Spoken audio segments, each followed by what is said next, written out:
I like this style. I think this style is a little bit more intimate, and I want you guys to be involved as well. Obviously, we got the food here.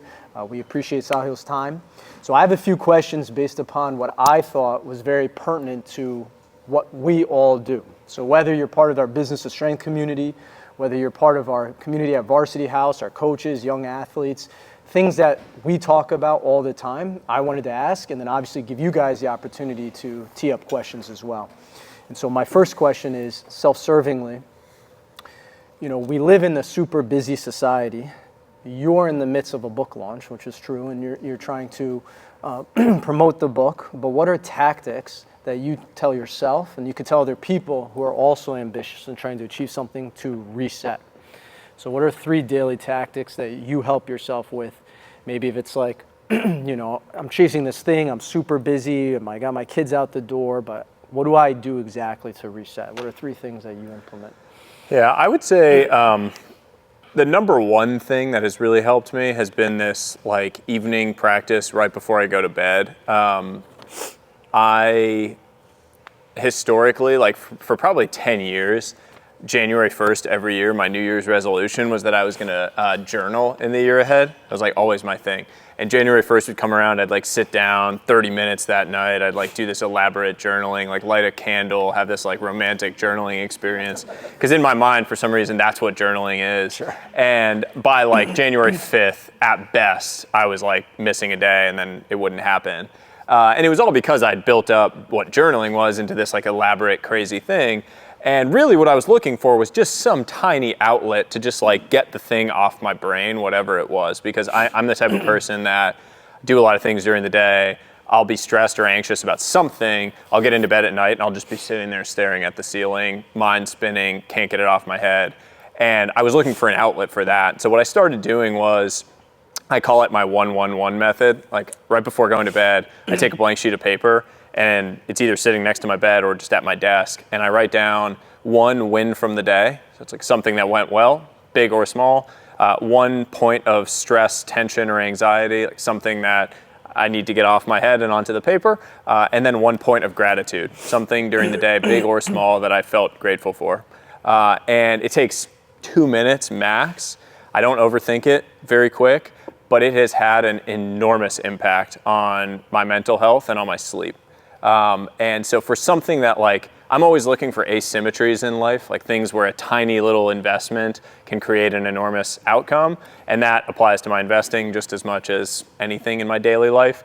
That has been as asymmetric as anything that I've done. As it's just like, anyone can do this. It's a 1 or 2 minute intervention. It doesn't require you being like smart or a good writer. No one's gonna see this thing. You're not like showing it to people. But it really, really helps with a tiny little intervention. Sure. And the kids are asleep, so you have no distraction. I mean, this is like, it's right before going to bed. Right. I mean, it's like the last thing that I do. It sort of becomes like a trigger that you're, right. That's the cutoff point of your evening. And it really helps with like, I have this mantra of like, leave it in the room, whatever the thing is, especially when it comes to like, I work from home. So if I'm stressed about something, it's sometimes hard to walk out of my office and then be trying to play with my son without having it swirling around my head.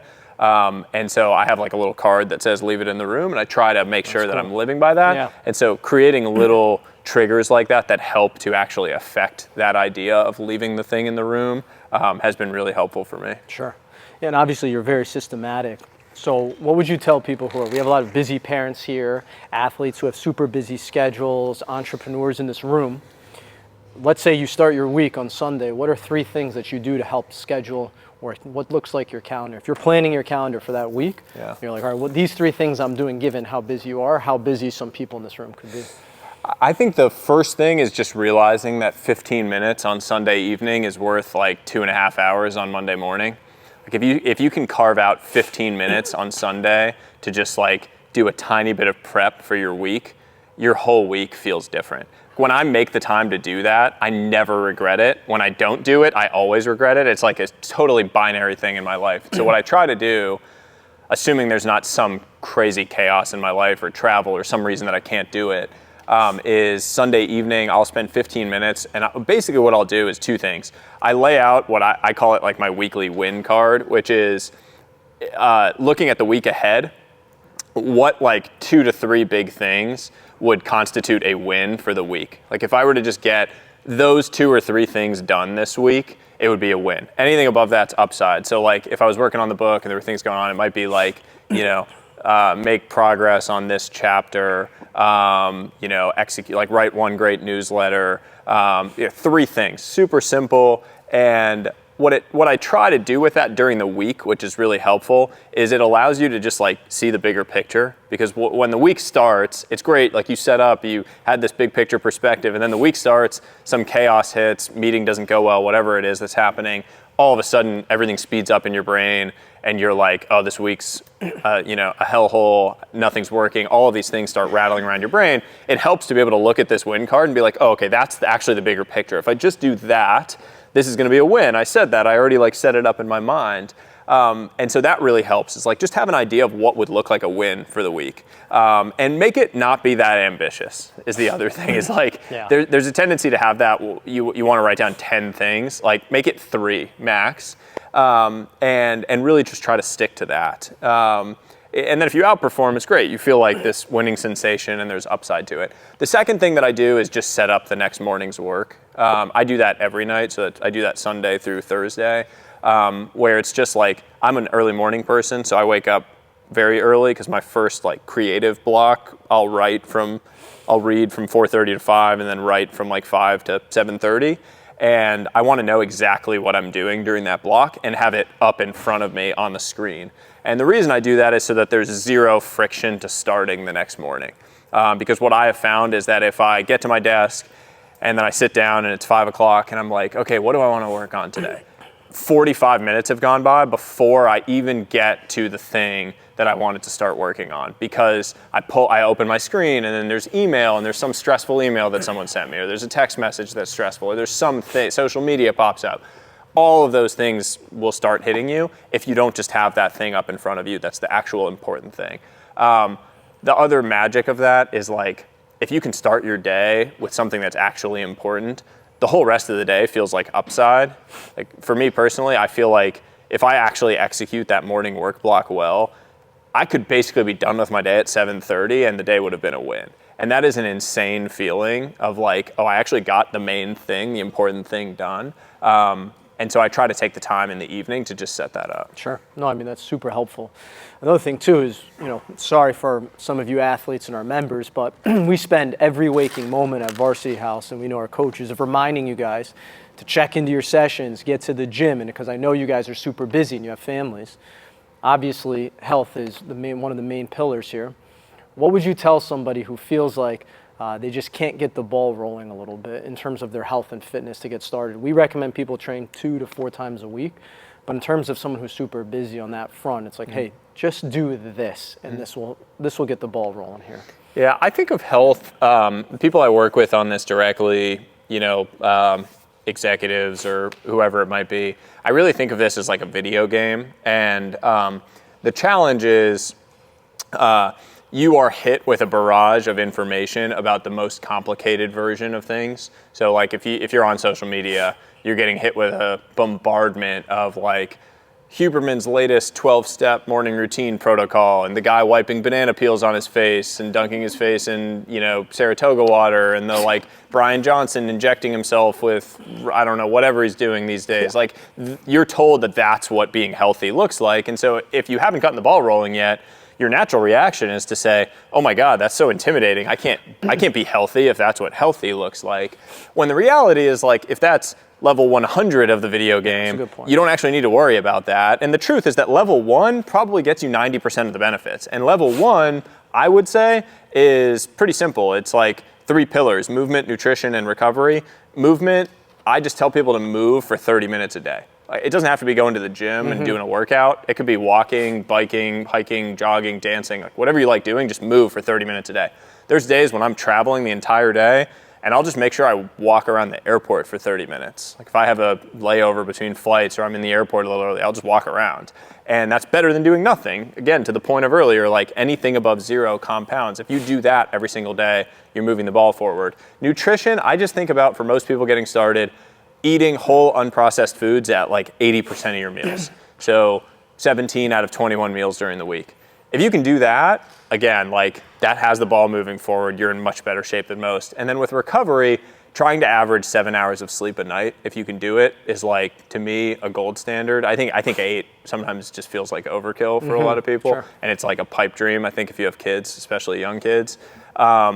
So I think if you do those 3 things as level 1 and you can do that consistently, you're ahead of 90% of people. And like all of the fancy stuff you can worry about once you're doing those things consistently. No, that makes great sense. And obviously everybody's in here because we prioritize health and fitness. One of the things I wanted to personally ask you is, going from that person who was unhealthy to who you are now, what are some things that you do to establish healthy habits in your household? So we have a lot of parents that are in here, they're getting started with their health and fitness, but it's like, how do I set the example for my kids? So what are some 3 things maybe on like a health core value standpoint that you've implemented that has really made it a holistic thing? Yeah, I mean, I really think the reason I care so much about health is because I think that physical wealth, or the health domain, has ripple effects into every other area of your life. I think all of this, everything that I talk about, is fundamentally about having agency over your own life, meaning you want to believe that you are capable of taking an action and creating a desired outcome in your life. Health is the fastest way to convince yourself that that is true. Because if you go to the gym and you eat healthy for 30 days, you're going to feel and probably look like a completely different person after 30 days. It doesn't take very long to convince yourself that you have that agency. And once you convince yourself that you have that agency, that applies to every area of your life. Then you believe that you can do the thing with the business. You believe that you can positively impact your relationships, your friendships. All of these other things flow off of that. And so I really think about, at the essence, what is that about? That's about understanding the value and the power of delayed gratification. It is about creating that as a value at our household level that I would think of as the most powerful value, to appreciate that working hard on things now for a benefit later is something that applies to every area of your life. And I think that is like what I would say is the core value for everything that we do as a household. I think it applies to everything. Like I just see it all around me. I think all good relationships are built through delayed gratification. Like you have to be willing to embrace shared struggle now to create a close bond later, have hard conversations now to create that connection later. All of these things. And so I really try to make sure that I'm like talking. I mean, my son's only 3, so he's only understanding certain things, but he understands that I go to the gym every day, that I go for runs. Like he's now talking about wanting to do those things with me. Like it's, I don't think you can teach your kids anything. I think you have to live by the things that you want them to learn. And if there's one thing I've changed my mind on since having kids, it's that. Like before my son was born, I thought that I could like write down a list and just be like, here's the things that you're gonna learn, like the 10 commandments. And I think that for the most part, kids just come out with a kit now, is sort of my belief. Like they have a personality, they have opinions on the world. And what we can hope to do as parents is embody the things that we want them to learn and live by.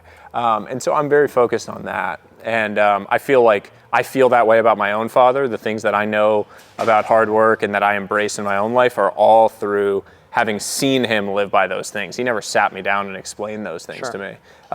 So yeah, I'm focused on that. Yeah, and in line with that thought, obviously there's a lot of Division I athletes that we train, or youth athletes, or parents of athletes who want to go play at the next level. And in transparency, the youth landscape is just a mess right now. And so you were a Division I athlete. Many people may or may not know that, but what were some things, like you just said, that your parents did that helped facilitate that success, if you will? Because here you can see it's like too many games, or not the right guidance, the wrong coaches. So maybe in your own words, what was something that, like, hey, your parents did that parents can learn from with their kids? So I played baseball in college. I pitched at Stanford from 2009 to 2013. Grew up out here in the Northeast in the Boston area and got a scholarship to go play, which was pretty cool and very fortunate. It was very different then than it is now. Like I didn't start playing on any private teams until my junior year of high school when I had already committed. And so like I played town ball with all my buddies for all those years, which was the best experience of my life. And so it's interesting to see how much it's changed. When it comes to one lesson or moment, I think there's one moment that I view as like the turning point of my entire athletic career, and also a lesson for life. And that was, I was 12 years old, and it was the first time I tried out for like an all-star team. There was it was called Eastern Mass All-Stars was the name of this team. And they would go to Cooperstown to play in some tournament during the summer, this little baseball tournament. I tried out for this team. They were going to take 16 players. I really wanted to get on this thing. I'd been trying really hard. I was the best kid in my town, this whole thing. And coaches called whatever night, and they gave me the standard thing of we're taking 16, you're the 17th guy, right? They tell all the people that they cut. Now I know that. At the time, I was like, oh, I just missed it. But so they call and say that, and I remember being devastated. It was the first time in my life that I had really failed at something. I was 12 years old. I go to my room, I'm sobbing, and my dad came in. He sits down on the bed next to me, and in that moment, what I wanted him to say was they're so dumb, they're idiots, you're the best player, they made a mistake, right? Make me feel better with all of these things. And he just kind of looked at me and he said, I understand you're upset. I totally get it. You worked really hard. Here are the things that they said that you can work on to continue developing. Let's go out this summer and we'll work on those things every day. And I remember being oh, that's not what I wanted to hear. But that summer, every single day, my dad showed up and we went out and we worked on those things. And I came back the next year, completely different player. And I still look back on that as the inflection point in my own baseball career and frankly in my life. Because what it reminded me of is the fact that you are capable of growth and change, that you actually have agency over your own journey. And it was such an important and formative moment because it would have been so much easier for my dad to come in and say the thing of you're the best player, sweetheart, you're the best player, son, whatever the situation is, and just tell me the thing that I wanted to hear in that moment. And, say the coaches were wrong. And I see so many parents doing that now. And 20 years later, you see the impact of that in the kid. When I was working my first job, 5 or 6 years in, I was a vice president at this private equity fund and we were hiring analysts and they were brilliant, off the charts brilliant, 4.0 students from Wharton or Stanford or Princeton or wherever. And they would come in and have one piece of negative feedback and it was the world had just ended. And that's the ripple effect ramification of a parent who never told the kid that they weren't just the best thing in the world, right? They have never had the failure when it was actually a failure and you allow the kid to fail and you say it's okay that you failed. It's actually a good thing that you failed. Here, let's go work on the stuff so that we can get better at it, so that we can learn through the failure and use it as an opportunity. And so I've never even really talked to my dad about this and what went through his head with it, but I still view this as such a formative moment in my own journey, in my own life. That has, again, ripple effects into everything. Sure. Yeah, even from a leadership standpoint, too, I think that's super important. So, you guys... Yeah, and the piece to that, too, that's so important, that goes under the radar with it, is that he actually showed up to help me with those things. Right. It wasn't just... in the moment, again, it wasn't outsourced. It wasn't oh, I'm going to pay for 100 coaches so you can have, the best training in the world, which is great. Maybe if he was able to do that, it was he was out there with me playing catch after work every single day, working on the things that they told me. And so, not to mention the connection that created between the two of us, but the fact that he was showing up in that way, I often think that the two pillars of strong relationships are high expectations and high support. What I mean by that is high expectations is to say, I have very high expectations for what you are capable of. If I'm your parent, I believe that you are capable of amazing things, that you can go and achieve anything that you want to go and achieve. You are extraordinary. But pair that with high support to say, I am willing to actually stand here, put you on my shoulders to go and meet those high expectations that I have for you. Because high expectations without high support manifest as resentment. We've all had a relationship like that in our lives where someone had high expectations for us, but then they were nowhere to be found when it came to meeting those expectations, disappeared. And that's really dangerous. The two combined is this melting pot for incredible progress and growth in your life. And I think that applies to your relationship with your kids, but also to your colleagues, people you work with, to be able to kind of pair those two things. Sure. Yeah, Dan, who's over here in the back, Dan Goodman, has a good phrase that he says, high character is just doing what you said you were going to do repeatedly over time. So Appreciate it. Guys, I want to make sure we're conscious of time, so I'm going to open up the room to you guys. If you guys have any questions or anything specific to Sahil and what he spoke about today, maybe something that resonated with you guys, and we'll go from there. Don't be shy. In the back, Tyler. First, I'd like to say congratulations with your son. Thanks. Dealing with what you know, I can hear how hard that is. Second, with the question going towards investment in family time. So the quote you put up on the board about how your parents are 60, you'll see them maybe 15 more times, 20 more times in a year. The context-wise, how does someone who's younger, who's trying to be successful and they have the idea of what they want to do and how they want to get there, prioritize both those things without sacrificing the other? And you mentioned some ways, but I'm just curious if you could go into a little more detail or if you had any other thoughts, because it's a hard thing to do Yeah. in practice. Yeah, I think there's two things I would say here. Number one, your life has seasons, and what you focus on or prioritize during any one season can and should change. So it's perfectly understandable if you're like early in your career and life and you're really prioritizing and building this stable foundation for the rest of your life, financially and career-wise, to take care of your family, meet your responsibilities, to focus on that thing. That's probably not going to be a season of life where you're able to, see your parents every single day or weekend, or be in like the tip-top perfect shape that you want to be in. Like, you have to sort of turn dials up and down. The important point that I get across in the book is they just can't be on-off switches, which is what most people tend to do. It was what I was doing, certainly. It was like career and financial success was turned up. That was the switch that was on. Everything else was basically turned off. And the reason you can't turn them off is because for many of these areas of life, if you leave them off for too long, you can't turn them back on. It's not like, I'll just flip it on when I want to, right? If you aren't there for your friends, they're not just going to suddenly be there for you 15 years from now in the future. It's the same thing for your health, for these relationships. You're not going to see these people. And so the way to think about it is like dimmer switches.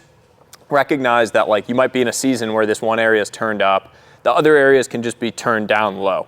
And low, again, is infinitely better than off. And so what I think about in my own life, like what would I do differently during that season of life? I wouldn't maybe go change that job that I got. I learned a whole lot of things. I built a stable financial foundation. But what I would do differently is I wouldn't have these areas of my life turned off. There was no reason that I was only seeing my parents once a year. Fundamentally, there was no reason. That was just a not prioritizing, like not having it in the top of my mind. I had enough money, I had time, like I wasn't traveling every single weekend. I could have made that 4 trips a year and it would have been a completely different story. We would have had a much healthier balance in relationship. But it requires actually thinking about it. Recognize that that is a thing that you want to care about and take care of. It doesn't need to be that you move 3,000 miles across the country, right? Like we had to take a dramatic action because it had gotten to a pretty bad place on my journey. But I think it's the subtle changes that actually have a really positive impact. What you're trying to avoid is this like creeping normality, if you will, that happens with negative changes. You have these like creeping normality is the idea of these like tiny subtle changes that you don't notice in the days, but then you zoom out in the years and it's a really devastating impact on your life. No one wakes up in the morning and decides they want to ruin their life. Just doesn't really happen. If anyone's ever watched like Soft White Underbelly, it's the like podcast where the guy goes and interviews like drug addicts, like people, homeless people, like people who have really fallen on hard times. It's never like one thing that just all of a sudden did it. They were actually mostly living normal lives, and then there was one little bad decision that led to it being easier to make a second one and a third one, and it slowly became this really terrible situation. It's like the boiling frog metaphor. You put a frog in water and you slowly turn it up. It doesn't know to jump out. That's what we're trying to avoid. It's like having this creeping normality. And the way that you avoid that is by having these like points where you zoom out enough to see where are you trying to go, and am I off course on that journey so that I can adjust. And the tiny adjustments make a world of difference. So would you say the value, because of the technological age we live in, the text, like the video you spoke about, the text messages, reaching out to family, great idea.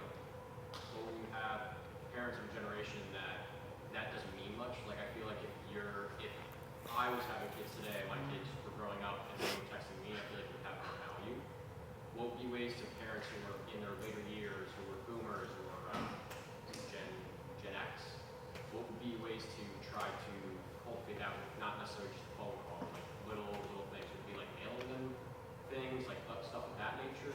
Yeah, I think you have to find like what is that person's love language in whatever way, if you will.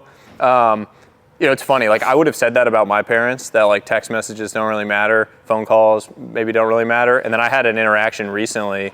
I didn't have time to go home for a weekend, and I was just driving, and I called my dad, and I just had like a 15-minute conversation with him, updating him on some things that were happening in my life that I was excited about or whatever, was struggling with. Just had a little chat. And a few weeks later, I was with my mom, and she brings up that they had gone out to dinner, and the entire 2-hour dinner had been my dad talking to her about this call that we had had. And, it was like makes me emotional thinking about it. It was like a example of this, like, I didn't think twice. I thought this call was like a random phone call, right, that I called my dad. But it had meant so much to him that I had just taken this like 15 minutes and was on the phone with him. And so I think you underestimate sometimes the impact that these tiny things can have if you're just willing to do them. Sure. What other questions, guys? We got any questions here? So obviously, like I think one of the big issues people have is like, social media time. We talked a lot about like creating spaces for building more connections. You got a lot of young people here. As I've aged up in my 30+ years of coaching, we went from 0 cell phones on the gym floor to everybody having to run between every set and so forth to go check their phones and things like that. How do we instill more meaningful connection time? What are some things that you do? What are some things that maybe are core values, like within your family or within the spaces that you have to get off the phones, put the phones away? Do you have like certain like 0 phone time, stuff like that? And like how do we get that message across to certain clientele and so forth, things inside of the business where it's almost come to a point, sometimes it's a little point of contention too, because they're not paying attention, because they're checking their phone, or maybe not a few people trying to ask them to not do that, but they're on their earpieces while they're working out. So they're not actually, Like a cab driver right, exactly. and the full conversation on it, yeah. How do you develop these meaningful relationships in quiet spaces in a ever-increasing tech world that's literally, calling for attention? I think it's very hard. Scientifically, even having your phone out, not even being on it, reduces feelings of connection. So if I have my phone out on a table and you and I are sitting and having a coffee together, scientifically, our feeling of connection after that, even if I never looked at my phone, it was just out on the table, is reduced like 30 or 40%. So it's crazy. Like these things have this draw. It's really like it's an attention residue. It's like it's a draw on your attention. It just being there. Like the other person is being pulled by it in some way. I think there's different ways to handle it. There's like the cold turkey method of like you really try to create separation from it. Like leave it in the room, put it in another place, lockbox, whatever you might want to do. I have personally found it difficult to have interventions with myself or with anyone else that are like that stark in that way. So what I've tried to do is, sort of more micro interventions. Grayscale mode helps a lot on your phone. I don't know if anyone's ever done this, but like I have my phone on grayscale mode like 90% of the day. It's in accessibility features like color filters, I think, on your phone, and you can just do this triple click on your phone and it turns it to gray. Yeah, so like red light. That makes your phone way less interesting during the day. You just don't really want to look at it as much, and helps a lot. I do try to just, at the end of the day, like I will try to leave my phone in my office so that when I go out to make dinner with my family and have that family time, it's not pulling on my attention, because I know if it's there, I'm probably going to want to check it and look. And, especially for me, like my entire business is through my phone. Like social media is a huge part of how I make money and all of these, different things that I'm doing. And so it's very easy for me to convince myself like, oh, I have to do this thing right now. I need to respond to this. I need to get on it. And so creating that level of separation where you feel like you're in control of it helps, because you have to realize what you're fighting against is literally teams of hundreds of world-class behavioral science PhDs that work at Apple, Facebook, and all these companies whose entire job is to figure out how to make it as addictive as possible. I mean, that's true. Like, they have entire teams of the best behavioral scientists in the world figuring out what tiny things they can do with the coloring and the notifications and the ways to make you want to stay on it, stay longer, because that's how they make money. And so we're fighting against that. So, I think finding those little ways to like micro intervene is more effective than just trying to say like, you just can't have, you can't have this phone. I think people tend to rebel when it's like, especially from a parent. Think about my parents trying to say those things to me. I just would have found ways to get around it. Less effective, I think, than just, finding healthier ways to sort of manage against it. It reminds me that I need to start not having my phone while I'm working out, because I do the same thing. Like, catch myself checking it between every set. Yeah. Yeah. Great point about the phone. I definitely find myself sometimes like sitting the phone out, and I can feel like it's like the force. Yeah. You want to like wait. Yeah. Yeah. I mean, the thing that like most broadly, I just think it's with your relationships or with anything else. I mean, now with AI too, it's like what you outsource in life will atrophy. The things that you outsource atrophy, right? So like if you hire a personal chef, a year from now, you're probably not going to be as good at cooking because you've outsourced the thing. So it's probably going to atrophy. And what I really worry about with technology and with AI in particular right now is that we outsource all of our like general thinking to these tools, and that we lose our ability to think on a general level. There's this story of Max Planck. He's like a German theoretical physicist, wins the Nobel Prize. He goes on this tour around Germany giving this lecture to all of these universities, and his chauffeur drives him around all these lectures. And for the last lecture, the chauffeur says, I've heard you give this talk so many times, I could actually give this talk by memory. Like, I know the entire thing. And so Max Planck says to his chauffeur, like, sure, why don't you go ahead and do it? Like, here, put on my tie, you can go up and do the thing. I'll put on your chauffeur hat and I'll stand in the back. Chauffeur goes up on stage, gives the full talk end to end perfectly, and everyone stands up and applauds at the end. And then someone asks a very simple question. And the guy's like, oh, that's such a simple question. I'm going to have my chauffeur in the back answer it. And the point is that like there's a big difference between real knowledge and chauffeur knowledge, like, surface level. And what I worry about most now with these technologies and tools, especially as it relates to my son, is that we're going to become a society of like chauffeur knowledge thinkers, because we outsource all of our generalized thinking to these models and to these tools. And that, I would say that the vast majority of problems in society stem from people with chauffeur knowledge masquerading as people with real knowledge. Whether that's like politicians or just people in your day-to-day life. And I worry that we're sort of trending towards a world that's like that. That's fantastic. What else, guys? Any other questions? Yeah. So I just thought I'd share, because I met somebody earlier in the year who had just read your book. I'm a realtor, and I had gone in, and they were making some major changes in their life, and a lot of it was inspired by the book. Oh, that's wonderful. They were at a point where they're almost retiring, and they started to think, we've got 15 more years. What do we want to do with that 15 more years? So yeah, I think we talked about an hour about your book. So when I saw that it was supposed to be here, I was. Oh, that's wonderful. Thank you. That's cool. Thanks for sharing. Any other questions, guys? Yeah. Where does your faith fall in your pillars of life, and how you stay on track of that and keep to it?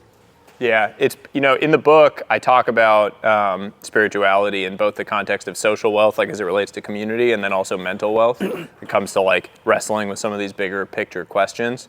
The reason spiritual wealth is not one of the types of wealth was I had a fundamental issue with writing a book where I said that like if you weren't spiritual, you couldn't be wealthy.